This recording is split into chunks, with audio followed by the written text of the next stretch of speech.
दहशतगर्द Israel की दहशतगर्दी जारी। गजा पर फिजाई हमलों में मजीद 35 अफराद शहीद, दर्जनों जख्मी हो गए।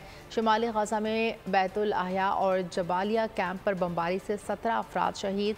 गजा सिटी और खान यूनुस पर भी बमबारी में 8 अफराद शहीद हुए, मुतादिद जख्मी। 24 घंटों में जबालिया पर इसराइली हमलों में 50 से जायद बच्चे शहीद हुए।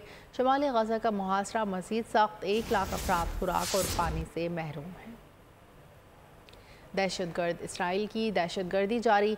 गजा पर फिजाई हमलों में मजीद 35 अफराद शहीद, दर्जनों जख्मी हो गए। शुमाली गजा में बैतुल अहया और जबालिया कैंप पर बमबारी से 17 अफराद शहीद।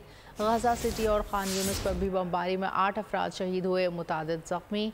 24 घंटों में जबालिया पर इसराइली हमलों में 50 से जायद बच्चे शहीद हुए। शुमाली गजा का मुहासरा मजीद सख्त, 1 लाख अफराद खुराक और पानी से महरूम हैं। सब्सक्राइब करें और बेल दबाएं ताकि कोई खबर रह न जाए।